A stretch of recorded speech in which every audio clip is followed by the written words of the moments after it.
আমি আর দাওয়াত ফোনে নিব না, আমি আর দাওয়াত ফোনে নিব না, আমি আর দাওয়াত মোবাইলে কন্ট্যাক্ট করব না। আমার খুঁজে বার করতে হইলে যাদের প্রয়োজন তারা আমার মাদ্রাসা আসবে। কথা বলা ঠিক না বেঠি? আমাকে যে আল্লাহ এত পরিচিত করেছে, ভাইরাল করেছে, ফেমাস করেছে, এটাই এলাকার জন্য নিয়ামত। কথা বলা ঠিক না বেঠি? বাংলাদেশের মধ্যে এক নামে সিনেমা মাজারুল ইসলাম মাজারে, দেখবেন আমার লইয়া অনেক ইউটিউবাররা টিকটক করে আসে না, দেখি অনেক ইউটিউবাররা আমার ভিডিও কাটিং করে তাদের সংসার চালাইতেছে। আরে ভাই, আমার দিয়া তো হাজার হাজার ইউটিউবাররা তাদের সংসার, ছেলে মেয়ে, মা বাবা, ফ্যামিলিতে দুটো ডাল ভাত খাওয়াইতে পারে, আমার ওয়াজ ছাড়া। আর আল্লামা হাফিজ দেখেন, বাংলাদেশের মধ্যে আল্লামা হাফিজুর রহমান সিদ্দিকী সাহেব, আল্লাহ কোরআনের পাখি আল্লামা দেলোয়ার হোসেন সাইদির নাম শুনছেন না আপনারা?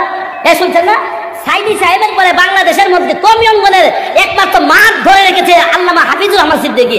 আর আল্লামা হাফিজুর রহমান সিদ্দিকীর এত ষড়যন্ত্র, তিলের তাল বানায়া সারা দেশ তার কিছু প্রচার সম্পাদক আছে। বাংলাদেশে হাফিজুর রহমান সিদ্দিকীর যেই পরিমাণ সমালোচনা, ইয়ার পর আমার আর উনিরে, আমি তো নতুন মানুষ, আমি যা দেখতেছি যে হাফিজুর রহমান সিদ্দিকী সাহেবের যে পরিমাণ সমালোচনা আমার এর চেয়ে কম না। কারণ আমরা দুইজনের সমালোচনা বেশি, প্রচার সম্পাদক বেশি। নিজের খাইয়া মানুষ, নিজের খাইয়া আমগরে নিয়ে ভাবে, হেমন গাদার গাদা আছে যে নিজের খাইয়া নিজের বইরা সে আমার নিয়ে ভাবে, তারা ধন্যবাদ দেওয়ার দরকার আছে না? আবার কিছু ইউটিউবার আমার ফোন দেয়, নাজিব মিডিয়া আপনার টিমুন নিমুন করে। আরে নাজিব মিডিয়া কি ছাড়বো না ছাড়বো, তোর জলে কেড়ে বন্ধু, জলে তোর জলে কেড়ে, তোর হিংসা লাগে কেড়ে। একজনে খাইলে এক হুজুরের শত্রু আরেক হুজুর, একজনে কয় কি রুটি কি কালেমা, আরেকজনে কয় কালেমায় ফাঁসি, আরেকজনে কয় কালেমায় রুটি। তাহলে ভাগ্যক্রমে আমরা জেলে ছিলাম, এক কালেমায় জেল, আর যে মৌলবী ঘরের ভিতরে আছে আরেক কালেমায় তার হইলো গড়।